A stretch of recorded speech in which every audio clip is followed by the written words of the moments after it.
पुरुषोत्तमम। एक शब्द याद आ रहा है, उस बात को बताते हुए आज के विषय में प्रवेश करेंगे। पाप और पुण्य की अनेकों डेफिनेशन हमने सुना है। आज एक नए डेफिनेशन को सुनेंगे जो हमारे लिए नए हैं, आपके लिए पुराने हैं। बोलते हैं कि हमारे पास बहुत सारे ज्ञान हैं, तो जितने भी झूठा ज्ञान है उस झूठे ज्ञान को काटना ही पुण्य है और झूठे ज्ञान पे पड़े रहना ही पाप है। चलिए आगे चलते हैं। आगे आज बात करते हैं समर्पण और संघर्ष की बात। तो ये दोनों बात एक जैसा है या एक दूसरे से जुड़ा हुआ है या समर्पण अलग है और संघर्ष अलग है, इस बात को जानने का प्रयास करेंगे। हर जगह हम लोग सुने हैं समर्पण करना चाहिए, सरेंडर करना चाहिए, संपूर्ण सरेंडर करना चाहिए। सरेंडर के बारे में हम लोग क्या समझते हैं? वास्तव में परमदयाल जी ठाकुर जी ने भी बोले हैं कि ये समर्पण भाव कब आती हैं? जब हमारे अंदर प्रेम का जागरण हो जाता है, समदर्शिता का भाव आता है, तब जाकर के समर्पण आता है। और ये आत्मसमर्पण, आत्मनिवेदन या आत्मसमर्पण का अर्थ ही है जो ये दृश्यमान देह है और इस देह के अंदर इंद्रिय हैं, इंद्रिय का राजा मन है, मन जिसका नेतृत्व करता है, तो मन को संपूर्ण रूप से प्रभु के चरण में नतमस्तक हो जाना ही यह आत्मसमर्पण कहलाता है। अभी देखिए, हम लोग समर्पण का अर्थ समझते हैं कि हमने उनको सब कुछ समर्पित कर दिया, लेकिन हम लोग जो दीक्षा हुआ था तो प्रभु के चरण में सब कुछ समर्पित करके ही दीक्षा ग्रहण किया जाता है। ये स्वीकारोक्ति की जाती है, उनको प्रतिश्रुति दी जाती है कि प्रॉमिस की जाती है प्रभु से कि हे प्रभु, आज से मैं आप ही को लेकर के चलूँगा, आप ही हमारे जीवन का संपद हो और आप ही हमारे जीवन का पथ प्रदर्शक हो, आपके निर्देश ही हमारा जीवन का सब कुछ है। आपको सर्वोपरि रखते हुए मैं अपने जीवन को चलाऊंगा। मैं आपके चरणों के दास हूं, जो आप निर्देश करेंगे वही हम करेंगे। लेकिन ये केवल कहने के लिए है क्या? ये समर्पण क्या ये हल्का लग रहा है? ये समर्पण के अंदर कहीं संघर्ष दिख रहा है या नहीं दिख रहा है? समर्पण बनता है संघर्ष से, और संघर्ष विहीन समर्पण को छलवा कहा जाता है। संघर्ष विहीन समर्पण जहां होता है वो केवल छलवा है, वो केवल ठकिया है। आइए इस दृश्य को देखते हैं, ये कैसा समर्पण है। जैसे कोई व्यक्ति जब आते हैं उसको कहते हैं कि आइए आइए भैया, आप बहुत दिन बाद आ रहे हैं, आपको बहुत बहुत नमस्कार। अरे भैया, दंड प्रणाम, दंडवत प्रणाम, दंडवत प्रणाम। आप कैसे हैं? जैसे आपने रखा, एकदम लग रहा है समर्पित भाव है।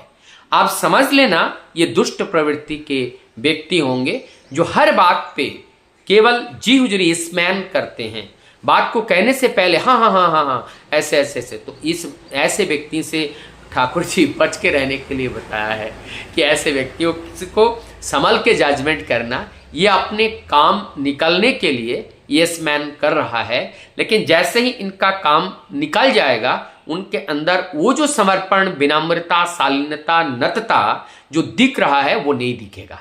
वो केवल काम को निकालने के लिए हिम्मत है। तो यहाँ पर के थोड़ा विपरीत इनके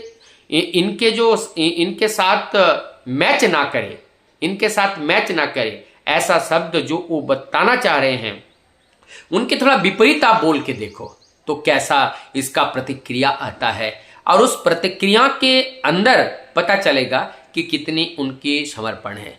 हम लोगों ने समर्पण को देखे हैं। कैसे समर्पण देखे हैं? हमने जो त्याग और बलिदान, साधना का मतलब क्या? साधना होता है और साधना में त्याग छिपा होता है, साधना में बलिदान छिपा होता है, साधना में संघर्ष छिपा होता है। और वो संघर्ष क्या है? पहले जीवन में हमारा संघर्ष है, हमारा अंतर जगत के संघर्ष, बाहर की लड़ाई नहीं, अंदर की लड़ाई। अंदर लड़ना हमें किससे है? हमारे अंदर जो काम, क्रोध, लोभ, मद, ऐश्वर्य, परस्त्री, कातरता, हिंसा, ये सारी चीज जो है विपरीत हैं, हमें नरक की ओर ले जाते हैं। इनसे लड़ना है, इनसे हमें लड़ाई करना है। ये संघर्ष हमें जारी रखना है। ये संघर्ष क्या कम है? मैं शराब पीता हूँ, शाम को 4 बजे मैं तेली भट्टी पे जाता हूँ पीने के लिए, और वो 4 जब बजती हैं हमारा मन करता है वहाँ चला जाऊँ।